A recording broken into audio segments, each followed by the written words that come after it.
Welcome back to the second course stream of this week on the travels and experiences of Hermann Hesse. Here he is with a Panama hat during his travels to Malaysia with his friend Hans Sturzenegger. I said that in the early 20th century, then, Germany was really gripped by a colonial craze. The public was really sort of enthusiastic about this colonial enterprise of Germany. Finally, Germany was just like Great Britain and France and the Netherlands, also casting its net and building up an overseas empire. And print media produces these highly romanticized images of native inhabitants and exotic locales, and it really spurs an interest in these exotic destinations. Something like this, right? This is a postcard from Deutsch New Guinea, German New Guinea, depiction of these peoples juxtaposing their what are perceived of as primitive lifestyles with the benefits of modernity. They're consuming here some German product. I can't quite see what that is. But it's very much these narratives that orientalize and exoticize the other, right? And that perpetuate Western fantasies about these non-European peoples, right? We had talked about that last week when we looked at Madame Chrysanthème, for example. So we see something like this also happening in Germany. Now, what made it possible then to visit these places, and again, we've talked about this before, was very much the existence of these big steamships, these regular steamship services that made trips to German colonial possessions or just, other colonial possessions in the Far East possible, right? They made it possible to go there. It was relatively affordable. It was still probably quite expensive, especially if you wanted to travel in style, but it was affordable. You could do it. And it was actually practical. You could plan, there were weekly services, etc. So in the years before World War I, and Germany's colonial empire came to an end when World War I broke out, German artists, especially painters, German expressionist and modernist painters, such as Max Pechstein, 1881-1955, pretty much a contemporary of Hermann Hesse, or Emil Noelde, 1867-1956, travel to Polynesia in search of a simpler and purer lifestyle. And of course, maybe in the case of these painters, in search of new colors and aesthetics. But this idea of finding a simpler and purer lifestyle, the kind of life that you could no longer find in modern Europe, right? Europe had modernized both in terms of its industries and infrastructure, but also intellectually, right? That we are experiencing modernity. And this yearning then to find a purer lifestyle that they thought was still preserved in these far away, untouched places. So Max Pechstein then, he travels to Palau, which was a German colony in the South Pacific, spends a lot of time there, and he paints, right? He paints these vivid colors, he paints these natives there, he spends a lot of time there, and he's really fascinated by this experience, right? So again, we might ask ourselves, what drives this? In what way is it different from maybe a modern tourist? What are the underlying political narratives? Here, again, Max Pechstein, notes from his diary and drawings. So like Hesse, he actually also published a travelogue from that period. And Max Pechstein, again, he was very well known in Germany. And a travelogue by him, and probably even one that would have included images, would have been very popular. The public would have craved for that kind of thing. And then you see this painting again, this engagement which was perceived of as a more primitive kind of art, a purer form of expression. Here you have some examples of Emil Noelde. As I said, another very famous expressionist painter, travels to New Guinea in 1914. So you see just before World War One. Also spent time in Hong Kong. Yeah, you have some Chinese junks. You see his painting style quite different. He uses a lot of watercolors, right? So this fascination then with these very different, faraway cultures, and probably also a perpetuation of, right, these Orientalist fantasies, exoticizing the other. Noelde even actually also spent time in Japan. He has paintings of Japanese, especially Japanese women, etc. If you're interested, you can Google these names. There's of course tons of images online. Now, what is interesting then, I think, is that Hermann Hesse vocalizes these things for us. He writes down these fantasies, these desires, these impressions that, these travelers, would have motivated these travelers, but also just how they experienced their stays there. Here are a few snippets from the reading that, we're going to be doing this week, right? That are all taken, of course, from this little nice translation, Singapore Dreams. Before sleep can take me, I am frightened by the engine going suddenly silent. The engine of his ship, right? We are dead in the water. I get dressed and go up on deck. All around is an unimaginable silence. From the direction of the Sinai shines the waning moon. Pale sand dunes show up, dead and lusterless in the passing beams of distant searchlights. In the endless black strip of water, flesh-lurid, poisonous reflections. Under the heavy dull moon, 100 lakes, bogs, pools, and reedy ponds flicker yellow and lifeless out of the sad flatland. Our ship is no longer running. It makes not a peep. It is motionless in the desert, spellstruck, but full of reassuring reality. So this is fascinating. He is passing through the Suez Canal. Now here you have an image of a steamship, probably from around that time, passing through the Suez Canal, passing through the desert in motion. And he, of course, is describing probably the ship moored at night. And what is interesting, if you've traveled on a ship or on a train overnight, he describes a very interesting experience. The fact that it's all silent and motionless inhibits him from going to sleep. So it's usually that constant sense of movement and the noise of the engine, which is so reassuring when you're sleeping on a ship or a train, and that essentially puts you to sleep. And it's when that motion suddenly comes to a stop that we wake up. So if you've never experienced that, you should take a night train or a night crossing on a ship. Maybe you'll experience that as well. And then he writes a little bit about people he meets on the ship. On the poop deck, I run into a small, elegant Chinese man from Shanghai. Upright, he leans on the rail, follows the searchlight with his dark, clever eyes. His pleasant smile is there as ever. He knows the entire I Ching by heart, a very well-known pre-modern work of sort of philosophy, science, divination, which had been translated into German in the late 19th century and which was very popular actually in Germany. It still is to this day. If Germans knew one work of Chinese, well, whatever you want to call it, let's call it literature, philosophy, for lack of a better word, it would have been the I Ching or I King.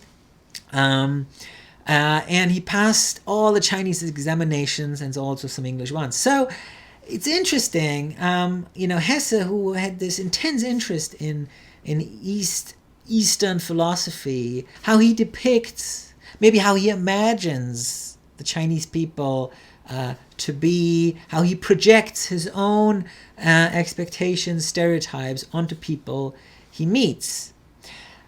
The Chinese talks to the English functionary, this is a little further down, about rubber prices. And repeatedly I hear the English word rubber, which 10 days ago I did not yet know, and which now I am completely accustomed to. It is the ruling word in the East. His talk is businesslike, pleasant and polite, and he smiles continuously in the pale electric light like a Buddha. So a lot going on here. A lot of really interesting things going on here. In terms of, yes, he actually engages with the socioeconomic realities of colonialism, right? The importance of rubber, the motivation for the British to actually have these colonies in what is now Malaysia, right? But again, we also have that sort of act of projecting certain stereotypes onto that Chinese gentleman, comparing him to a Buddha, right? So I think there really is a lot of interesting stuff going on in these narratives. Here's a passage from after he arrived in Penang, Malaysia. Evening arrival on the island of Penang.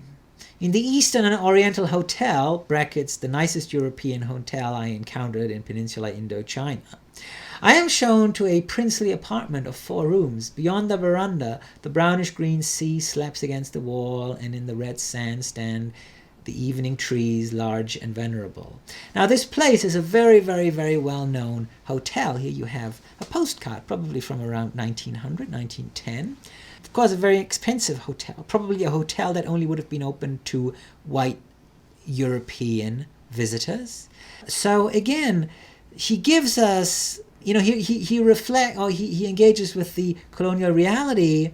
Of course, there are certain things that he leaves out or that he doesn't comment on. The racial reality of a place like this, the racial divisions of a place like this. Now, sometimes he does, and again, if he does, please feel free to comment on that. Now, at the same time, Hermann Hesse probably is somewhat more interested in the local culture than other visitors, precisely because of his background. So he tells us, I visited a Chinese theater. There, the men sat quietly smoking, the women quietly sipping tea on her high gallery.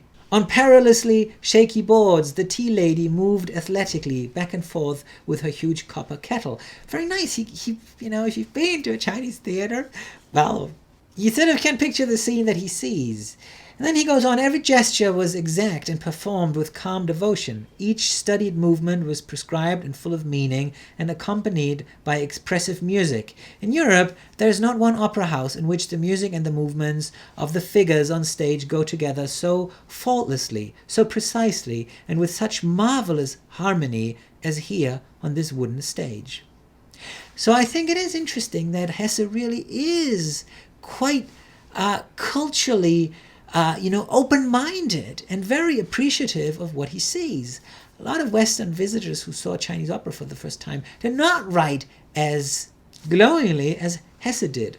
So what do we make of that? He does write a lot about the Chinese people in these places, in Malaysia, in Singapore. And as I mentioned in the first course stream, there had been a lot of Chinese actually who had moved there just around that time in the late 19th and early 20th century. Of course, there also had already been prior Chinese communities from earlier waves of migration. And he writes a lot about that. As you will see, here's another little snippet. As soon as we reached the inner city, this is in Singapore, where street for street, plaza for plaza, house for house, everything glowed with an astonishing, inexhaustible, intense, and yet fairly noiseless life. Everywhere were the Chinese, the secret masters of the East. Everywhere were Chinese shops, Chinese stalls, Chinese artisans, Chinese hotels and clubs, Chinese tea houses and brothels.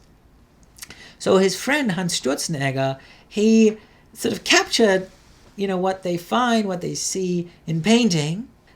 He did this in 1913 after they had returned from the journey, but I assume from his sketches. And then, of course, here you have a postcard of Singapore from around that time. Let's see, what else does he say about Singapore?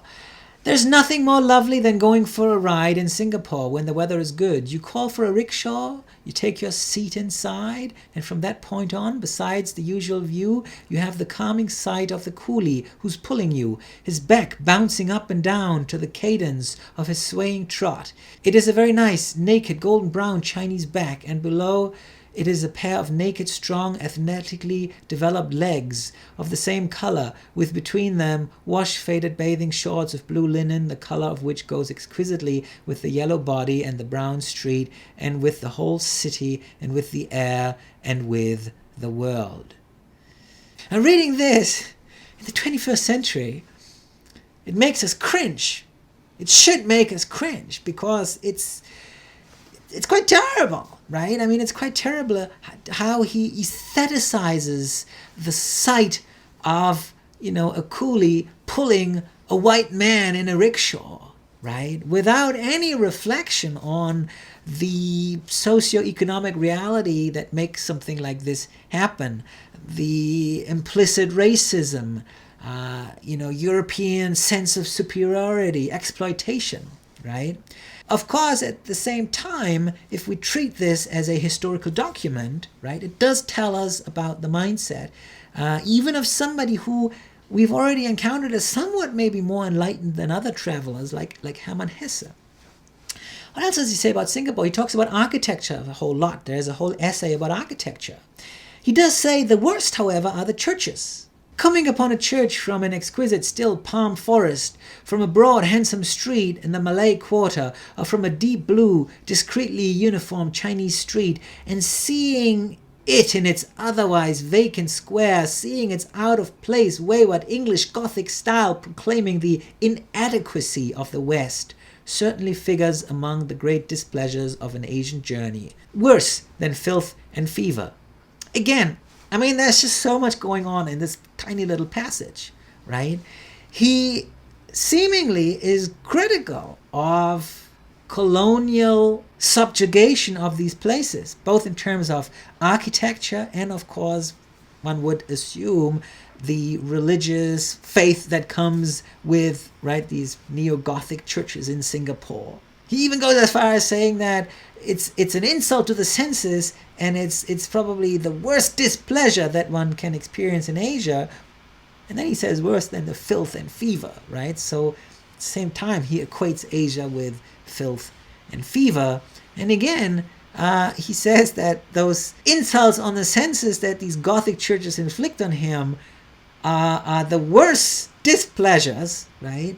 Without commenting on the blatant racism, right? And exploitative nature of colonialism and imperialism, right? So I think, again, so much interesting stuff going on in these little narratives. One thing that I said informs Hermann Hesse's aesthetic literary oeuvre, really a project, is this sense of yearning, right? The sense of yearning and searching for a spiritual home, a home for the soul, which, and I said some of these painters, they were driven by this quest for a purer life, right? And I think we find some of this also in his travelogues. So here's a little snippet. Page 36, if you want to look it up. The European who travels to the Malayan Islands for other than business reasons, even if he has no hope of ever attaining it, constantly has as the background of his imagination and desires the landscape and the primitive paradisiacal innocence of a Van Santen island.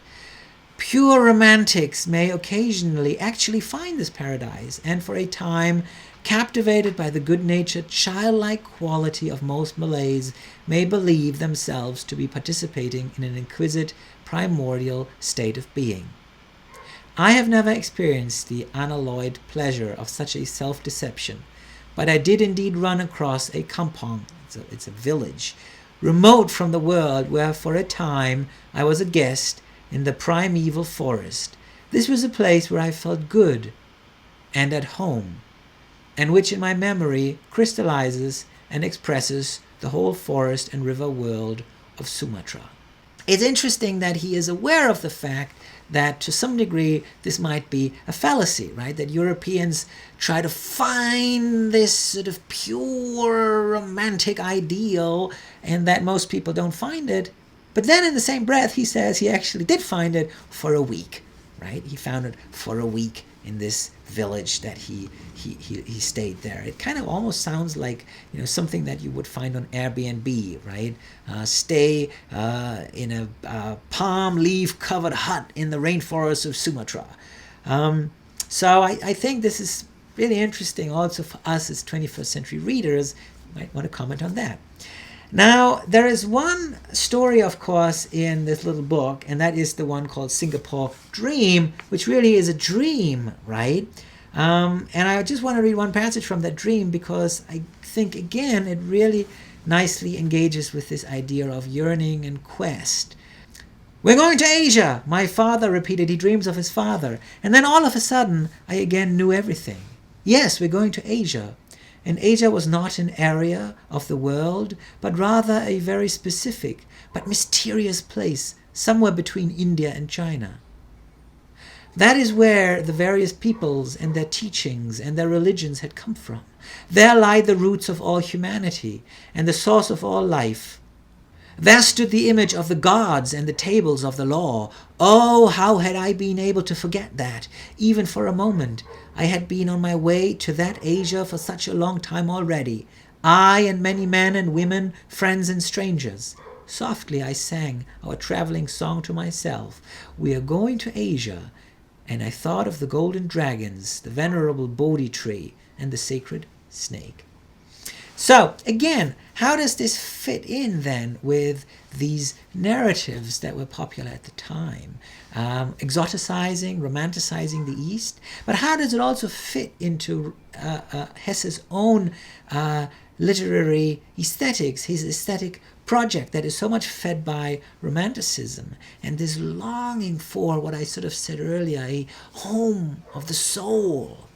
Now, very much much of his work, as I said, especially like novels like Siddhartha, are very much then informed by this mysticism, by this idea of the East that had probably taken shape in his young mind and that he had set out to find, that maybe he found on his trip.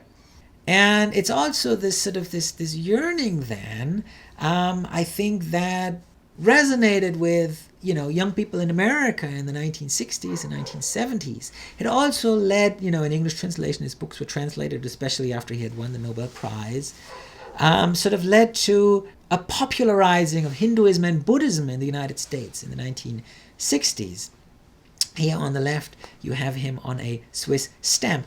Hesse actually, he became a Swiss citizen. He emigrated to Switzerland already in the 1920s. I think he was a pacifist. He was vehemently opposed to the Nazis. The Nazis forbade his books, and the Swiss considered him a Swiss writer. I personally don't think it matters. He's a German language writer, right? He himself certainly considered himself a writer of the European, of the Western tradition.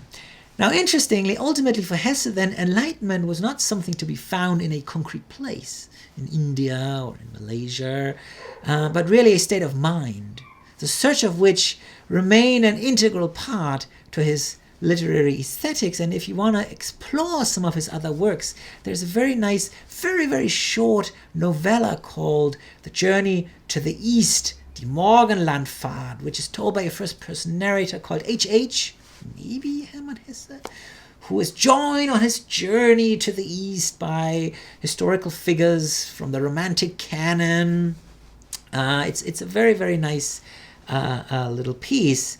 Maybe I just read the opening here on the bottom. "It was my destiny to join in a great experience. Having had the good fortune to belong to the League," if you read the novel, you know what the League is, "I was permitted to be a participant in a unique journey. What wonder it had at the time, how radiant and comet-like it seemed, and how quickly it has been forgotten and allowed to fall into disrepute. For this reason, I have decided to attempt a short description of this fabulous journey, a journey the like of which had not been attempted since the days of Hugo and Mère Roland. Ours have been remarkable times. This period since the World War, troubled and confused," he wrote this in the 1920s. "Yet, despite this, fertile. I do not think that I am under any illusion that the difficulties of my attempt," etc. Now, I want to leave you with a poem by Hermann Hesse, which is also a product of this trip, Off the Coast of Africa. You can read the English on your own. I'm going to read out the German. And if you want to write your response about the poem and the way it engages with these questions I posed earlier, please feel free to do that. Gegenüber von Afrika. Heimat haben ist gut. süß der Schlummer unter eigenem Dach, Kinder, Garten und Hund. Aber ach, kaum hast du vom letzten Wandern geruht, geht dir die Ferne mit neuer Verlockung nach. Besser ist Heimweh, Leiden, und unter den hohen Sternen allein mit seiner Sehnsucht sein. Haben und rasten kann nur der, dessen Herz gelassen schlägt, während der Wanderer Mühsal und Reisebeschwer in immer getäuschter Hoffnung trägt. Leichter wahrlich ist alle Wanderqual, leichter als Friede finden im Heimattal, wo in heimischer Freuden und Sorgen Kreis nur der Weise sein Glück zu bauen weiß. Mir ist besser zu suchen und nie zu finden, statt mich eng und warm an das Nahe zu binden. Denn auch im Glücke kann ich auf Erden doch nur ein Gast und niemals ein Bürger werden. I'm going to leave you with a fun fact, like last time. You remember the ship we started with, the steamship Prinz Eitel Friedrich, that steamer of the Norddeutsche Lloyd. When World War I broke out, the Prinz Eitel Friedrich was anchored in Tsingtao, that German concession in China, where she was quickly transformed into an auxiliary cruiser. That is, she was turned essentially into a warship. They put a cannon on the bow. And during the next 7 months at sea, the Prinz Friedrich Eitel sank 11 ships, mostly merchant ships, British and French merchant ships. Nobody was killed. What happened was, they would stop these ships and they would take everybody off the ships, the crew. They would bring them on the Prinz Eitel Friedrich, and then they would basically sink the ship. A bunch of German steamships, essentially cruise ships, were engaged in this kind of pirate warfare. A lot of books have been written about that. And then the Prinz Eitel Friedrich, when she ran out of coal, she actually went to the United States, which at the time was still neutral. And then, when the US joins the war and declares war on Germany, the ship is seized by US Customs, refitted as a troop transport, and renamed USS DeKalb. Here you have her on the left, painted in wartime camouflage. And then, after the war, she became, again, a passenger liner, doing the transatlantic trade under the US flag. Isn't that fascinating? The story of ships? Almost as fascinating as the works that we're reading in this class. See you next week.